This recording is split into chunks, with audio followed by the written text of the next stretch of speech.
It's time for Kami G, bringing stars and stories. It's where you wanna be. From celebs to entrepreneurs, she's got the scoop. Community and entertainment, she's in the loop. Every smile a burst of velvet light. Through the screen she shines so bright, with the laughs and tales that weave tonight.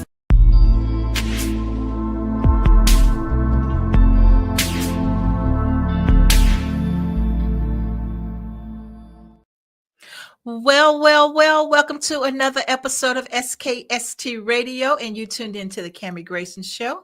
And today I have a special friend. He goes by the name of Jeff Cade. Did I say that correctly? You did. Jeff Cade, C-A-D-E. Yes, Kami. All right. Well, welcome to the show, Jeff. I am so excited to have you here. We've been trying to get this going for a minute now. So yeah, welcome. Yes, thank you. Thank you for having me on. I'm honored and humbled to be on the show, and you are correct. We have been playing some hit and miss, but today is our day. It is Juneteenth. It's our day. I'm very happy it's to be Juneteenth. Today's our day. Right. Very happy to be here. Very happy to be here. Thank you so much. You're welcome. Absolutely. So as you guys can see at the bottom, Jeff has like an accolade of achievements. He's doing so much and he's doing positive things in the community. And we want to learn about him and get to know all the things that he's been doing and the challenges and all the things that he has to share with us. So Jeff, tell people, let's start off. How did you get started? How did I get started? Well, I served in corporate America for a little bit, working for different Fortune 500 companies in the areas of sales, food and beverage operations, dietary nutrition, getting my feet wet upon graduation from a Bachelor of Science in hospitality management. And, at one point, it's working. You're going through the moment and the cycles and ups and downs and ebbs and flows of corporate life. And at one point, I said, well, if I'm working 8 to faint, I have to have my own brick and mortar. And at one point, I co-owned a healthy restaurant concept. And I jumped off that cliff and built my wings coming down. And coming down, even with a parachute, you could have some cuts and some bruises and some things that are going on in your life. I was just wearing multiple hats, as people might know, in terms of managing a brick and mortar. It doesn't matter what industry you're in or what type of concepts you have, but having a brick and mortar, especially in the restaurant industry, can be challenging. And it was fun. It was definitely a whirlwind of experiences, from 8 to faint. And again, it was a very good training opportunity for me to get my feet wet in that brick and mortar space, from marketing and sales, food and beverage operations, delivering food, cleaning, everything, making deliveries, right? Work. Oh yeah. And at one point, it didn't serve me, and I got that experience. And I'll just say this now, I don't think it'll be my first, and it won't be my last. Just be mindful that you have to understand your logistics, your business partnerships, things that can definitely weigh on and take a toll mentally and physically and even emotionally when you're running a business. And then, I prior to doing that, I really enjoyed being in the healthcare space or the healthcare sector. Mm-hmm. And I was able to work up through the ranks and being a manager and finally a director of different accounts. From the healthcare perspective, working in hospitals, food and dietary managers, working as director as well, and just being in that environment of food. And I don't want to say I'm a foodie, but I did have some culinary experience, and I enjoyed it. It is about learning. I believe it's very imperative to be a life learner, and I still am today. Being in the space as a certified health and wellness coach. But more importantly, I was able to stay in that lane, and being in that lane of health and wellness. Health and wellness is very broad. So it's a broad space, a huge umbrella, right? And so my expertise is really about making sure I empower and connect with people and partner with those to transform unhealthy choices into an active and vibrant lifestyle. And I do that through a 3-tier approach using mindset, diet, and exercise. And before I get into those three pillars, or those 3 most important ingredients to the recipe of your soul, it's important to know that, my focus is really about weight management, Mm-hmm. proper dietary nutrition standards. We all say do things in moderation. But I really want to empower the middle-aged, consumer, professional, servant leader, entrepreneur, solopreneur to make sure that they're mindful of the chemical substances and agents that are in our foods, as well as the toxins around us that we breathe in each and Mm-hmm. so that's kind of a snapshot of being, in the corporate space and owning my own brick and mortar, and now being really solified. I just think I created a word there. But I'm just gonna really steal that just word.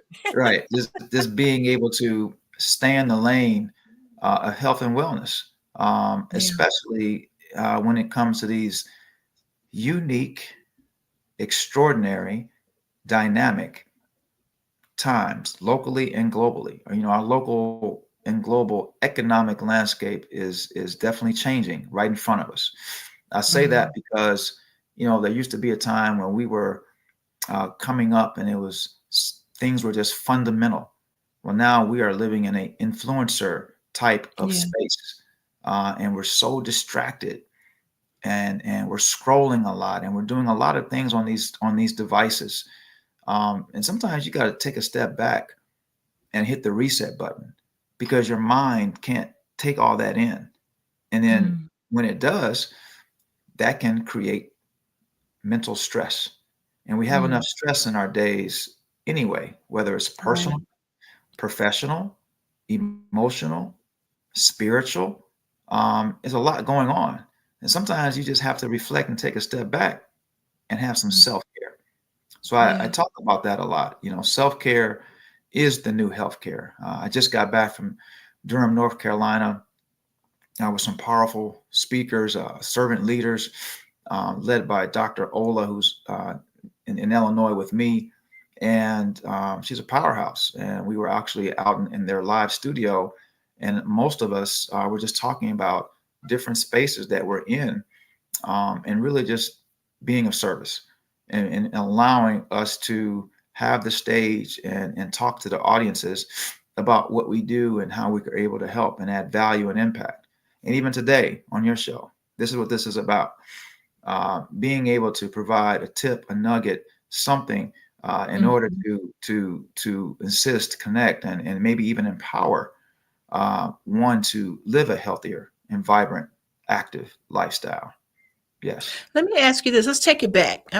I probably should have asked you where you come from before how you got started.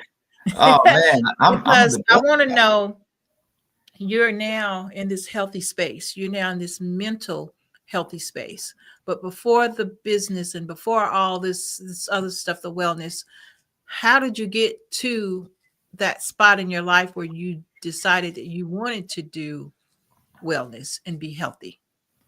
Well, no, thanks a lot, Kami, for that question. First of all, I have to say I'm representing the best town, which is Chi-Town. Chi-Town in the house. Yes, yes, Chicago, Illinois. And my second home, I got family in Detroit. I got family in Detroit, D-Town, but that other home is where you're located. Not You're located in that state, but not in the city, which is Houston. Houston's my is, Mhm. is, is my second home too. So, um, what led me to the health and wellness space really stemmed from me getting involved in the hospitality industry and understanding food and beverage operations. I Mhm. love different cuisines. I love to travel. I like to understand what goes in my foods. And as you know, or if you don't know, there was a time when the FDA, didn't wasn't as transparent with ingredients on their labeling. And that Mhm. became a huge issue, because some people just decided to, purchase food and beverage products because they were used to doing it, or they did what their Right. grandparents did, and then they did what their parents did. And the cycle just continues. And so I'll give you one example. High fructose corn syrup. It's a chemical substance, an agent, or compound that serves no nutritional value or purpose. And if consumed over time after time after time, it can drive inflammation. And inflammation can lead to diabetes, high blood pressure, heart disease, and even cancer. And most products are made with high fructose corn syrup and even processed foods. So you have to understand that, especially my soda drinkers out there, you got to be careful.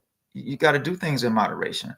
So not only that, I started to understand some of the things that were going in our food and beverage products that are banned in the European nations, like high fructose corn syrup. Okay. Oh, wow.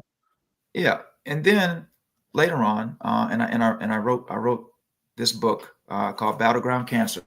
Battleground Cancer. Unfortunately, I lost my parents 6 years apart to cancer. Oh, wow. My father Sorry to hear that. passed. Oh, thank you, thank you. Father passed of pancreatic cancer, and then 6 years later, my mother died of breast cancer. So I think what was going on up here and here in the heart, I needed to Mhm. figure out a way to, let that information out. It was more of a Mhm. release. It was very therapeutic. It was also in a vulnerable state.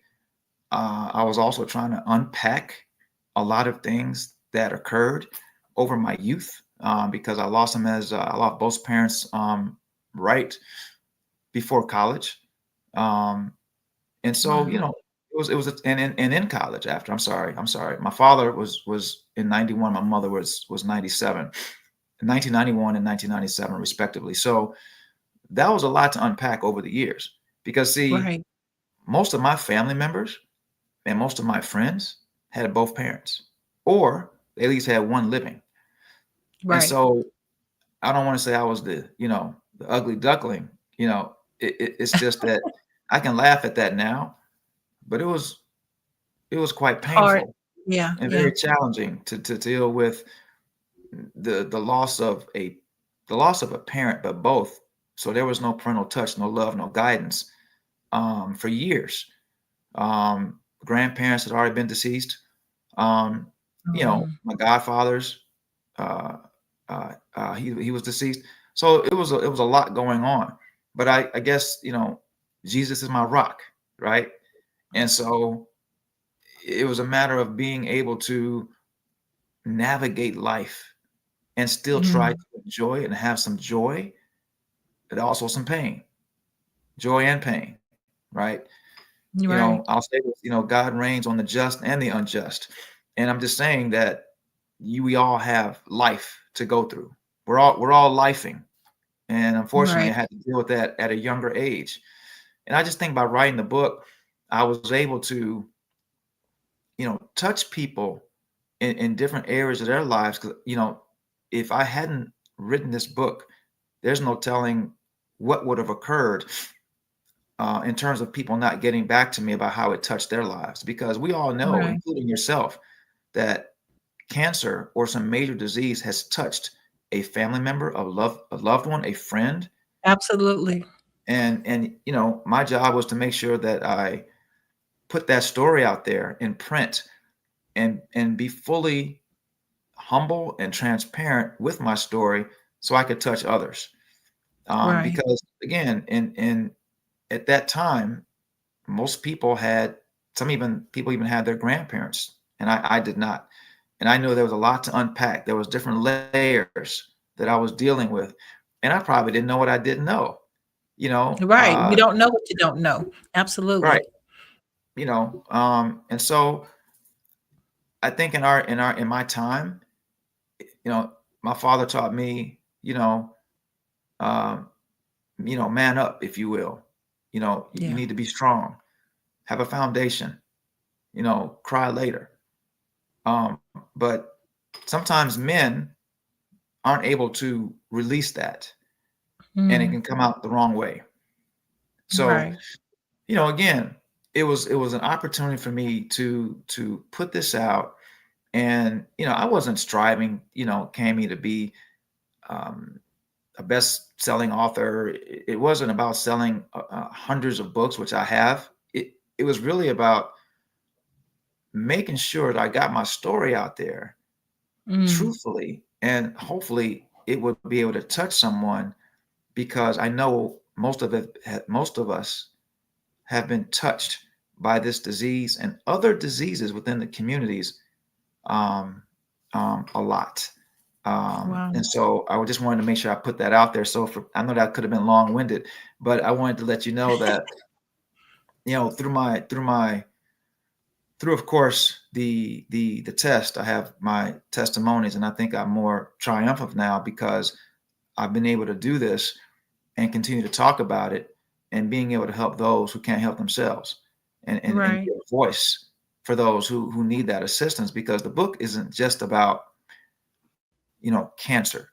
It is about managing your mental, physical, and spiritual well-being for the fight, in any fight that you have, in terms of your healing your body, right? Living a healthier lifestyle. So there's research that I've conducted through my years of personal loss, leveraging my hospitality and healthcare background to put this out. Well, what we're going to do, we're going to take a quick break. And then when we come back, Jeff, I want to get into the steps that you took, like they always have like the death and dying stages. I want to know how you sort of did the book. Did you do it in stages and phases, or were you able to just sort of focus on it? But we'll talk about that when we Yeah, get back after these messages. appreciate that. Thank you. Absolutely.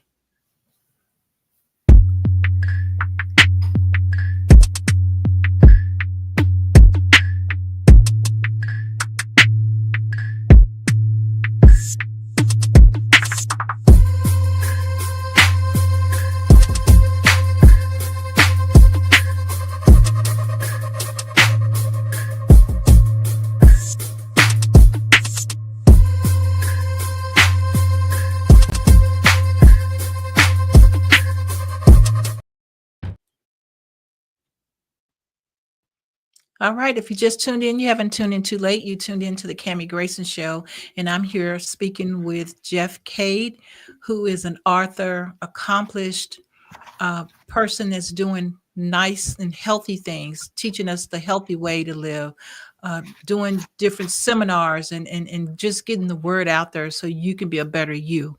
So, Jeff, let's get into your book. Let's talk about your book now. So, for those who just tuned in, do like a little quick recap, and then let's go into the stages of how you accomplished writing that book. Oh, thank you again. Thank you again for allowing me to be on the show. Humbled and honored to be here, and just share the information Absolutely. that I have with your audience. And so, I wrote this. I started writing this book in 2018, and it took me about a good year to really get my thoughts down, to process, unpack what has really occurred over a number of years of how I lost my parents to cancer 6 years apart. And really, my father, more so than my mother, he really didn't eat the most healthiest. And ironically, he was a pharmacist. Now, he wasn't overweight, he wasn't out of shape. But I think over time, in his era, my father was born in 1926. Okay, old school, right? And he smoked the cigarettes before he became a pharmacist. Actually, while he was a pharmacist. So let me take that back. Let me rewind the tape. Yes, he smoked cigarettes, and he drank that type of soda that embraces joy and happiness all the time. And they use polar bears and Santa Claus to say happiness, right? And all Right. that is, all these soda cans to me are really just cans of just sugar. That's all it is. But I don't want to offend anyone. I know there's some people out there that really enjoy their favorite brands, and that's fine. I'm not here to knock that. I'm saying it's all about moderation. And so for him, he did it every day. and sometimes it could have been 2 or 3 a day. He Mhm. also loved his ice cream, maybe 3 or 4 times throughout the week. Um, he was a corporate gentleman, and he was doing what he could do, but he also liked his vices, and he loved to be able to enjoy some of those great items. And I think pancreatic cancer, it was diagnosed at stage 3, and he did use some Western medicine and chemotherapy, radiation. For those that are familiar with those methods, they help, they assist the body, but at the same time they destroy your white blood cells, which are used to protect you. And it just Right. depends on your genes, your genetic code, depends upon the stage, the level of where you're at in any type of cancer, right? His was very aggressive. Pancreatic cancer is a silent killer. It's known as a silent killer, and it's the 7th leading cause of cancer, but it's more common in men than women. And you know, it was just very aggressive, and he couldn't respond. The medication couldn't respond quick enough. My mother was in a different boat. She was also a diabetic since her youth. So she was challenged with diabetes. However, God gave me 10 more years with her because she also, it was detected or diagnosed early in her life. So she had a double mastectomy, loss of hair, a lot of things Mhm. challenging when it comes Right. to cancer, but specifically with women, breast cancer. And therefore, she did what she had to do. She fought the good fight. She did the Western treatments, which also assisted her longevity. But she also used acupuncture. She also drank black Chinese herbal tea, which I think Mm. was part of her. Uh-oh. Looks like we lost Jeff. Could be internet problems. Maybe he'll log back in real quick.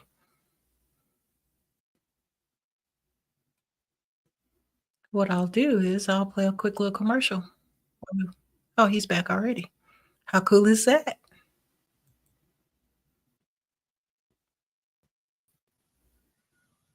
Hey there. Yeah, I think we had some technical difficulty. Sorry about that. That's okay.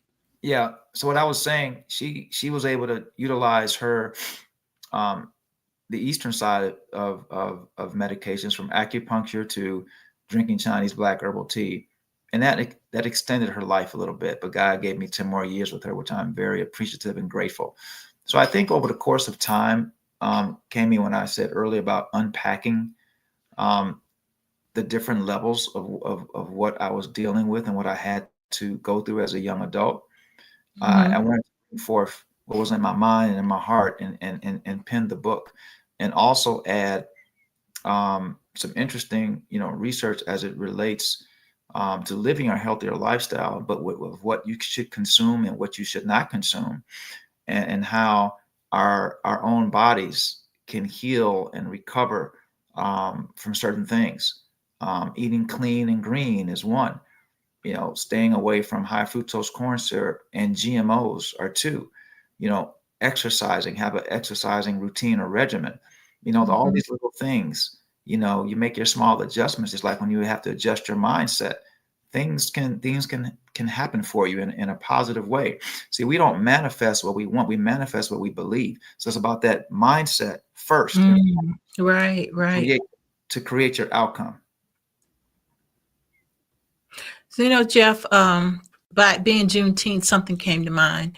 You know, um, at one point, African Americans were um, the food that they enjoy, the food that we call old school food, or great grandma's cooking. A lot of that stuff was really, really unhealthy, and that's pretty much where most of the obesity stemmed from, right? Like with the chitlins and all the food that I saw you quiver. I'm from Mhm. Texas, so we had chitlins growing up. Yeah. So ask some people in Houston about it. And so, but I'm saying that all of that was not healthy. And that's something that we grew up on, our grandparents grew up on, and then they, of course, passed it down the generations. And now I feel like we are starting to eat healthier. Um, we're starting to eat healthier, and I even saw not too long ago where they're taking out the sugary products and the sodas and things like that from food stamps. And so a lot of people say that's not a good thing, but I believe it's a good thing because the whole idea of SNAP was for healthy eating, healthy families. And so I do feel like we are taking a step forward. Uh, but like you said, we have to get into that regiment. We have to do better. We have to get that mindset set up to do better.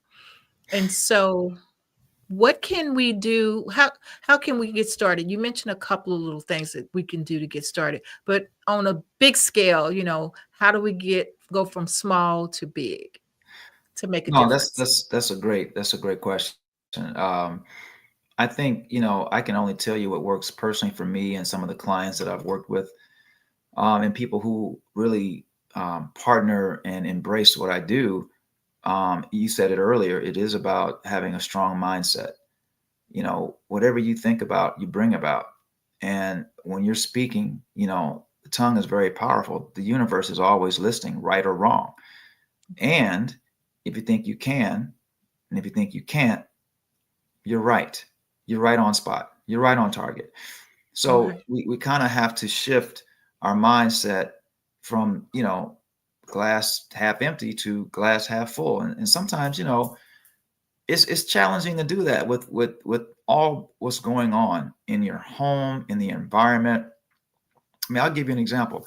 Your your career, your social life, your your home cooking, some of the relationships that people are in, you know, some of these areas affect your food choices. Mm, Think about that. Let that marinate. Are you is someone doing a quick grab and go convenient processed food items versus prepping their meals the night before or the mm, or the day of? And I know that can be challenging based on one's industry and what they're doing, but some of these things have a direct effect on your diet. And I'm not talking about California, Atkins, Mediterranean, all these different diets out there. I'm talking about, what are you putting on your plate? Are you making it colorful? Are you having fun with it? Are you making it colorful with different fruits and vegetables? Are you, and nothing against my swine eaters. I just don't eat swine. I'm not a, now when I was in Texas, yes. Yeah, yeah, yeah. And I ate that, whatever my mother and father put on my plate when I was young, because that's dinner, or else you're that's not gonna dinner, eat. right? But for me personally, it really started to have an effect on my digestive system, and things just couldn't pass. I'm like, this, as much as I like it, I don't want it anymore. And I really lost Right. the taste for it. I really did. And so we just have to be mindful what we put on our plate. And it is Right. about portion control. It's about crowding out the things that are unnecessary and are unhealthy, not plowing the food and food. And see, you and I know that our parents and our grandparents would say, eat all the food All on the the food on your plate, plate. because they're starving people in Africa, Yeah. right? Yeah. I remember hearing that a whole lot. And so now, fast forward, I only want to, I'm going to stop eating when I'm full. I don't want to keep going past Right. the needle. The needle has to stop. If you go past that needle, now you're messing up your insides. And in your brain, oh, that feels great. It feels good mentally, right? Because Yeah. you're eating a good meal, or you're drinking a good libation, whatever it is. Mhm. But your insides are telling you something different.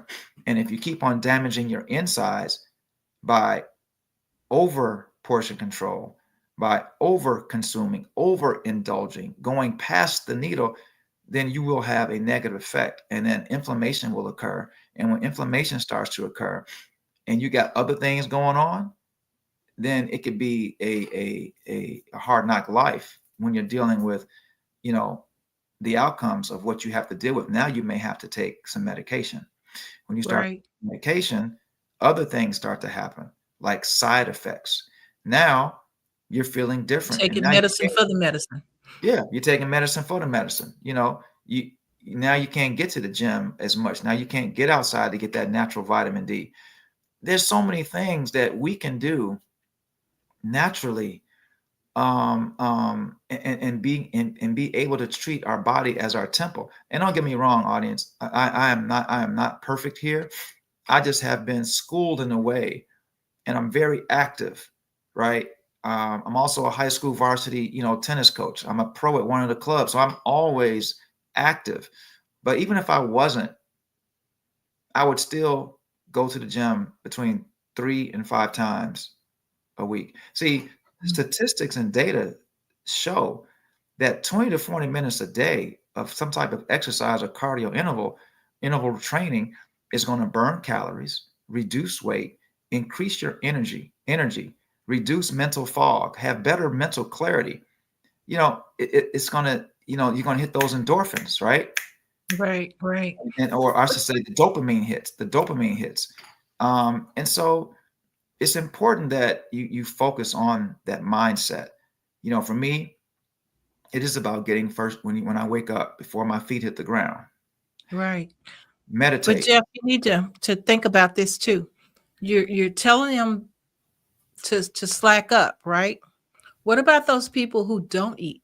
What about those people who think they're helping themselves by not eating, or are so busy that they don't have time to eat, and not even time to eat, exercise? What do those people need to do to reevaluate their lives? Oh, that's a good one, because, I said it earlier, a lot of us are working 8 to faint, and not taking care of ourselves. And maybe we're not hydrating enough. I mean, something as simple as H2O and putting some lemon, some mint, some cucumbers, some strawberries, some orange slices, that, even ginger, right? Yeah. That is a refreshing beverage that's going to help take out your toxins. The more we hydrate, I'm going to stick with water for a second. The more we hydrate, the better we're going to feel, right? It helps with skin health. It helps with digestion. It helps promote good kidney production. Overall, it helps reduce fatigue. So there's a lot of things that one can do drinking just water and adding some of the things I just said to make it a little bit more refreshing. Now, for those who are maybe sometimes our intermittent fast, like I may not eat. My wife and I, we may not even eat till 12. You do a 10 to 12 hour type of fast. That's something I think is personal. But going back to what you said, if someone doesn't have time, we have 24 hours in a day. You have to make time for you. Time. Exactly. You gotta own it. You gotta own it. And if you're Dr. Ron just walked in, and I think he has a question. Dr. Ron, I'm going to slide over and let you join us. I think he's enjoying our interview here, and he has a question. So I'm just going to let him say hello to Jeff. Jeff, how you doing? This is Dr. Ron. Hey, I'm good. How are you? What's your name? I didn't get that. Ron Smith. Dr. Ron Smith, how you doing?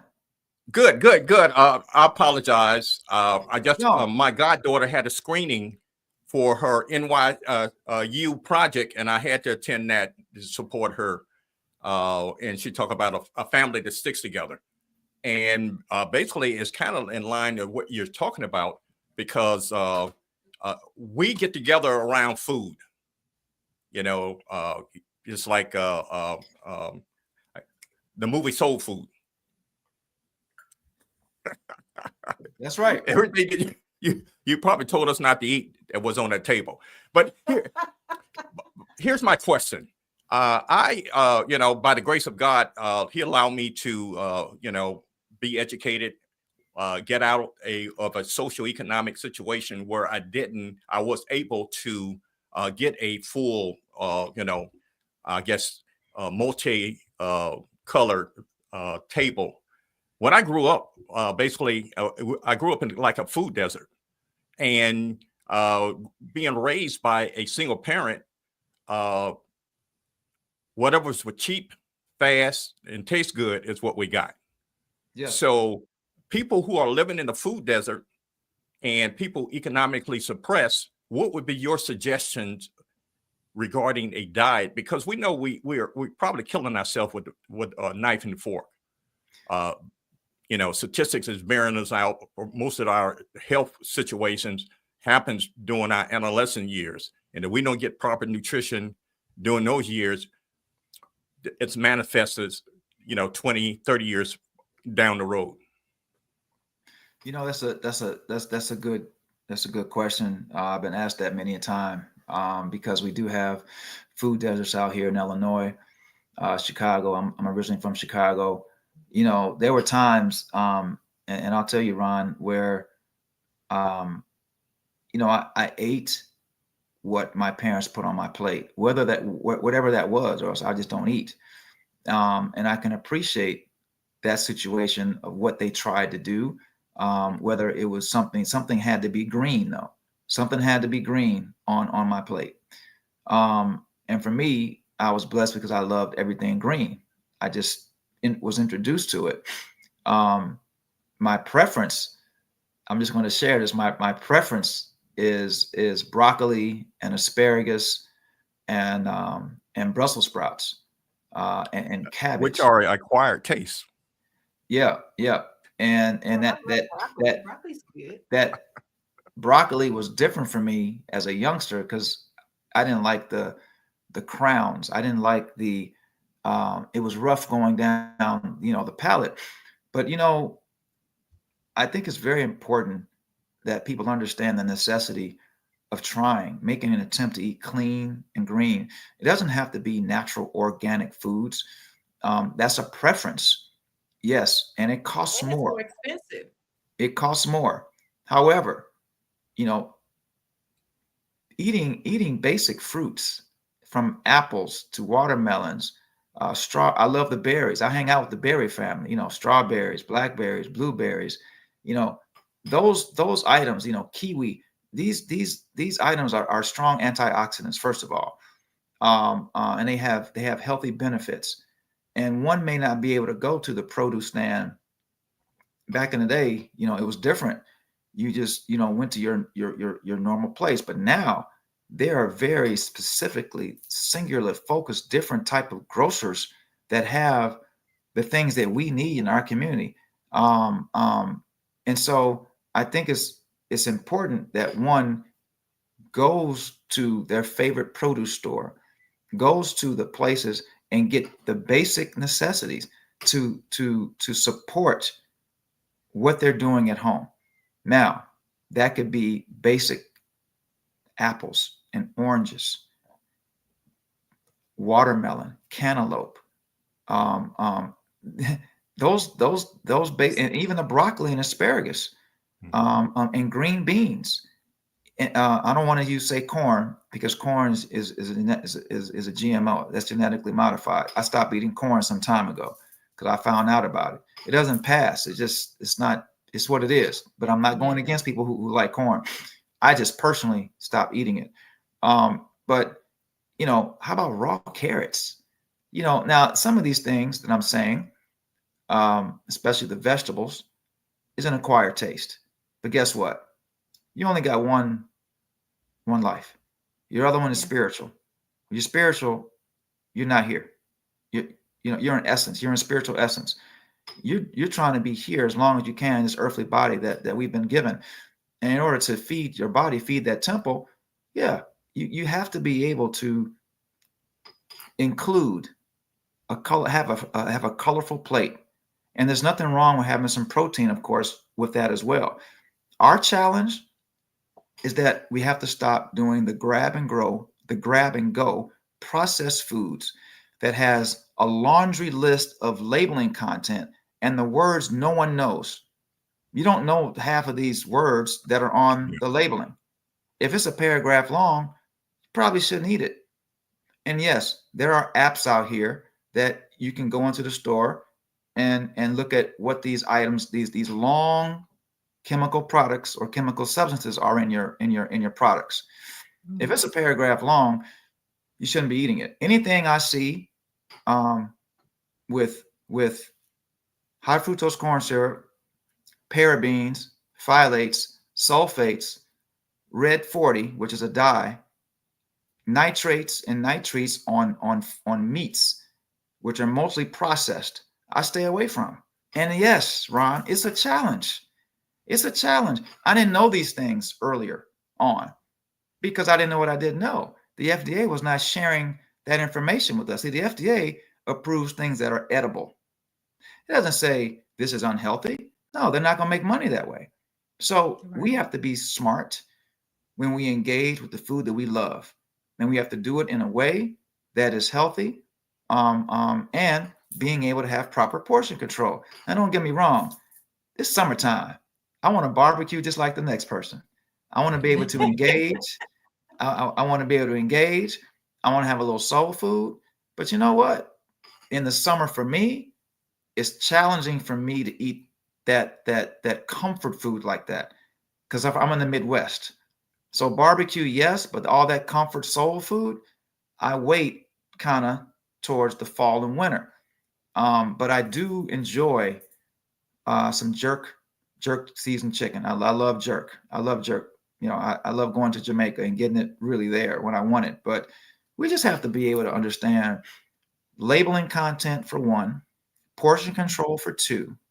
How is it going to affect your body? Meaning, when you look at that labeling and content, does it have the things that I just named on there?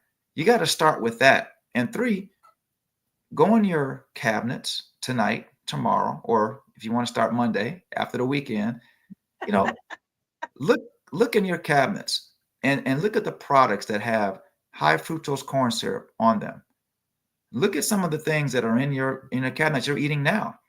I'm going to tell you 90%, I bet 80 to 90% of your products, mostly canned goods, if we're talking about canned goods and syrup and tomato ketchup and things like that, they're going to have high fructose corn syrup in it.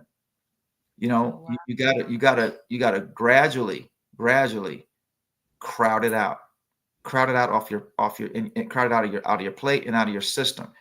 You know, and I know most of us like to saute, right? We like to saute.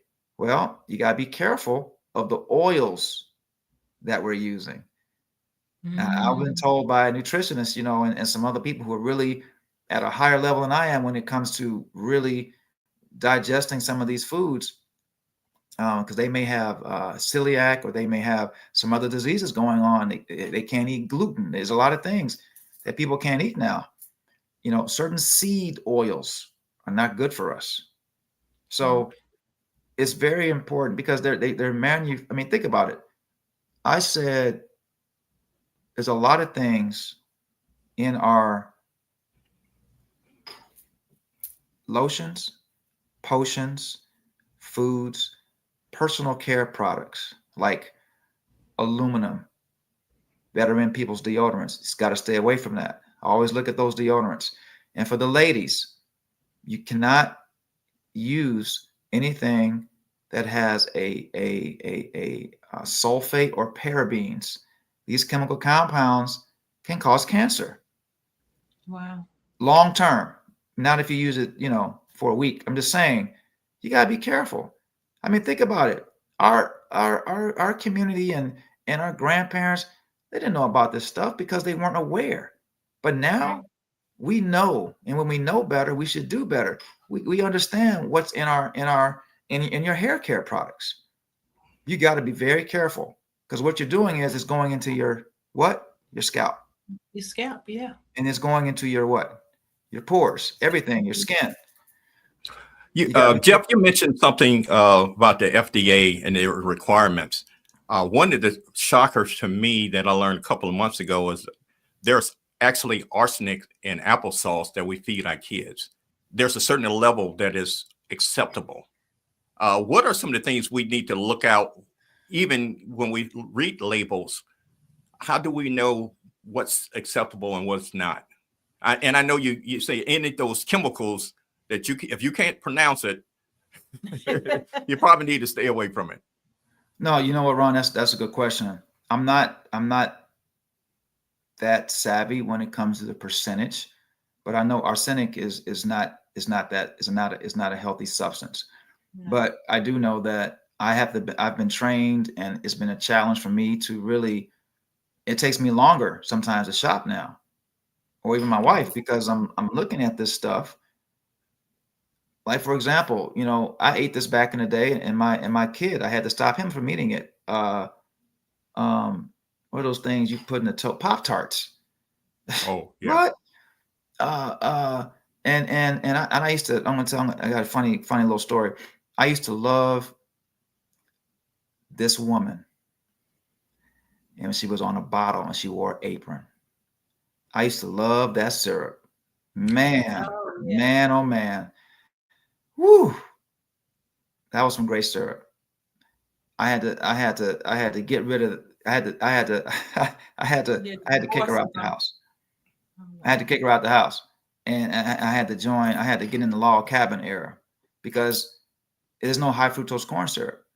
So I think if we get some of the basic ingredients, these chemical compounds and substances that serve no nutritional value or purpose for our bodies, such as the parabens and sulfates and phthalates, nitrates and nitrites and aluminum and red 40, which is a dye, I think that's a very good starting point.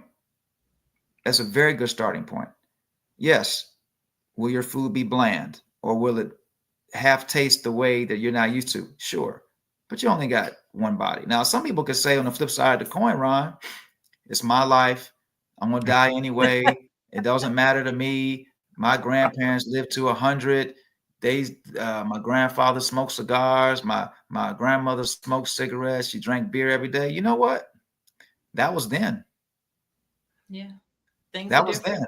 And one of the things when someone says things like that, I know for sure through the I guess the research is that prior to, I think it was 1959, all the cigarettes probably was natural. After that, they started putting the additives in it and nicotine in there to make it more addictive.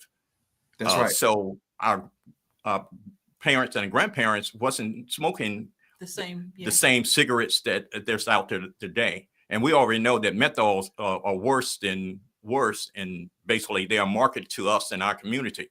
But here's what I want to get before we run out of time. What is your think about this suggestion that we need to start teaching our kids to farm and grow our own vegetables? Oh, wow. Yes, you hit it. That's awesome. I think that's great. I think it's an opportunity, and I haven't done it in my household. I belong to an organization where we have a garden in our behind our garage, on our building rather, and we have an elder brother who's really doing it well. From tomatoes and green tomatoes and greens and peppers, and he's growing it. Now we're teaching the youth in our community to do the same. And it's a labor of love. I have a brother in Detroit. He gardens all the time. Now I look forward to heading down to Detroit and to get some of his good stuff. He just has to, watch those rabbits and squirrels, because they go after it. But I think that's a good opportunity.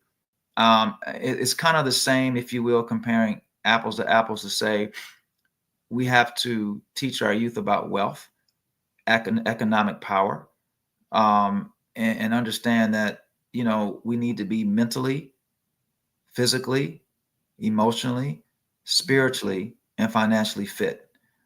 And that's a lot with these youth, because these youth are attached to this.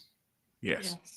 Sometimes we as adults are, right? We're scrolling and scrolling and scrolling. We get distracted. But I think gardening is an excellent way, a tool of education to really get and that. exercise. Yeah, say it again. I said relaxation and exercise. Yes, most definitely. Gardening is I haven't done it. I've seen my brother do it. I've seen other people do it, and I just look for the end result.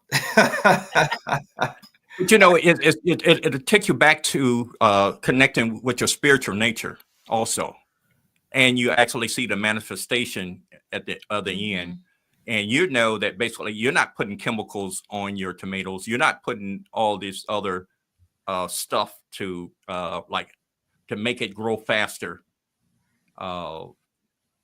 And you speaking of, I talk about, I have a podcast. I talk about financial literacy, and so basically you're speaking my language.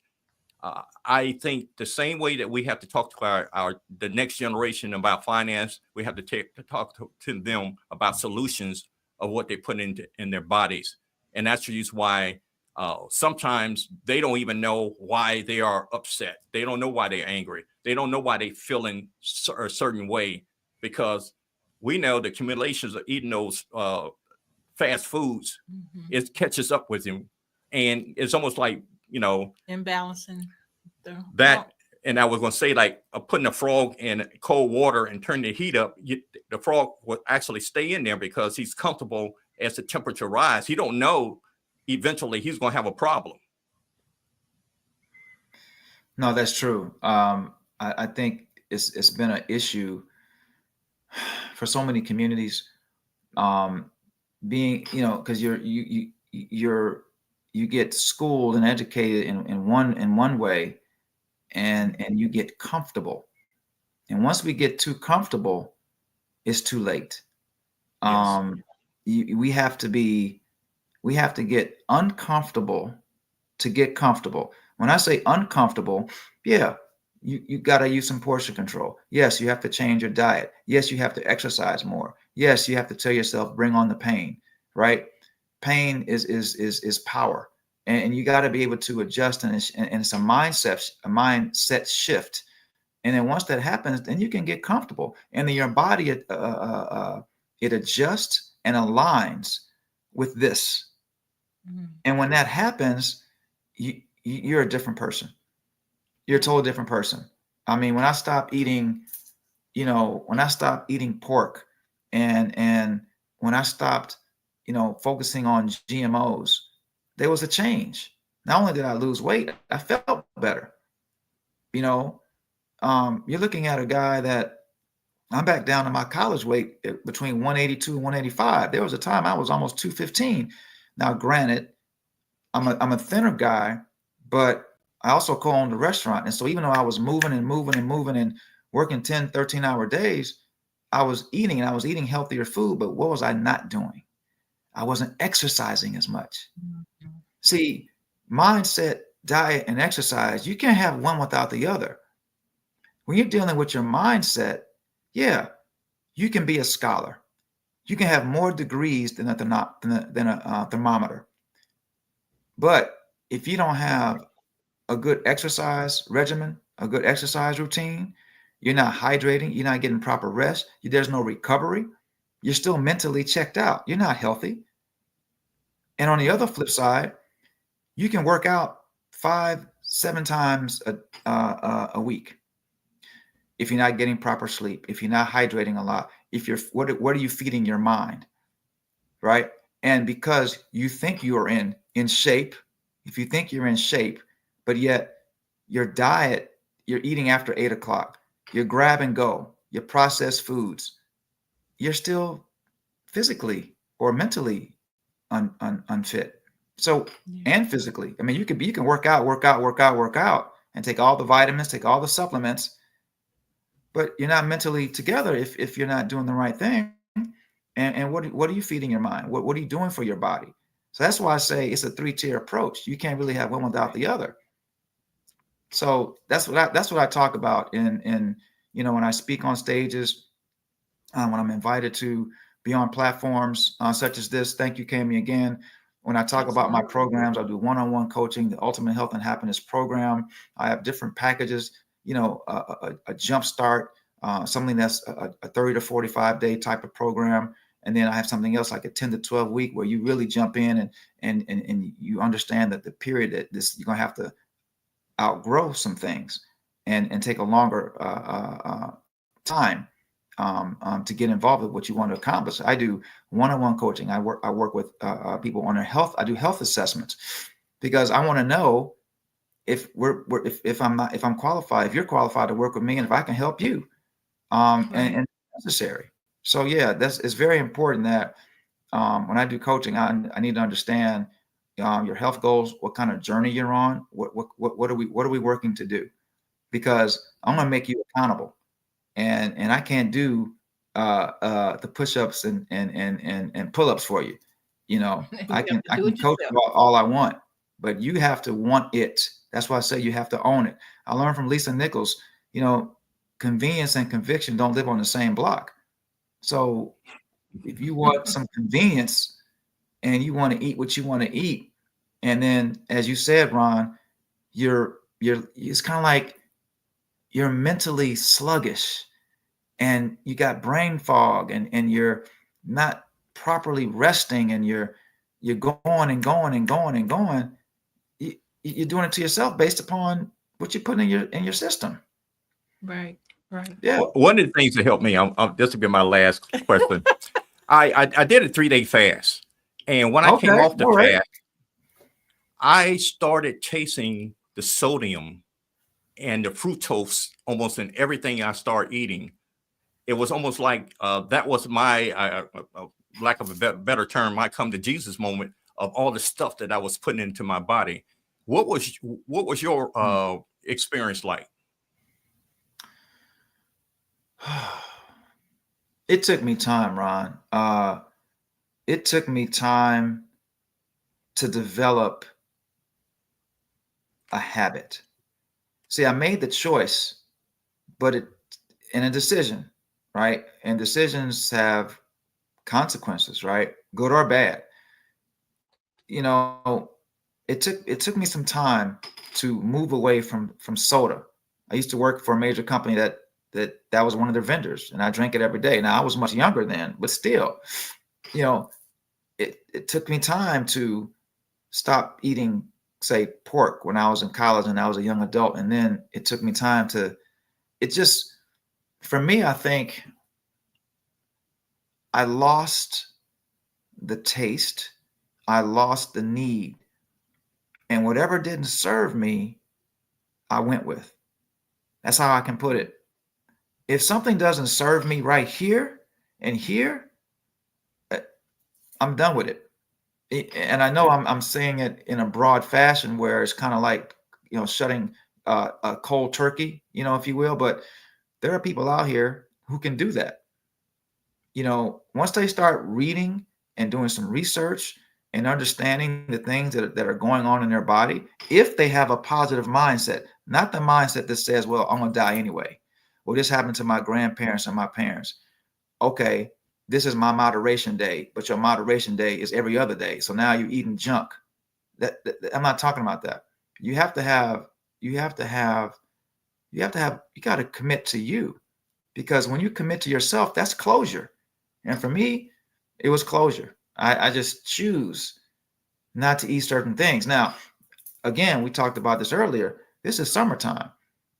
If people want to invite me for a barbecue, I'm ready. You know, I'm just not doing it. I'm not doing it every day. And Right. Ron, I will tell you this: most barbecue sauces, I'm going to repeat this again. Most barbecue sauces have high fructose corn syrup in it. Yes. You have to find one that you're willing to try and utilize throughout, you know, your life. I mean, it's your life, right? And here's the thing: we always need to be in prepare mode. We got to be in prepare mode. Once you become in repair mode, it takes too much time, because as we talked about this earlier on before you stepped on the show, you can't take medicine for medicine. Right. You know, Right. for me, movement is medicine. Mindset is medicine. reflection is medicine. Food, certain types are medicine. You know, it's about what you're feeding your mind and what you are willing to download to this beautiful brain that we have between our ears, right? That beautiful muscle. So for me, I think it comes down to habit. It comes down to, you know, how do I want to show up? I can't be a health coach and saying that let me go ahead and get this 6-pack of beer and drink it in one day. Right. And I like beer. However, I also know that it's summertime and I have to choose when I want that refreshing beverage of my choice, right? Right. So it is about moderation. It really is. I have what is known, and some people on this show, and maybe you too, you know, you have cheat days. You have cheat days.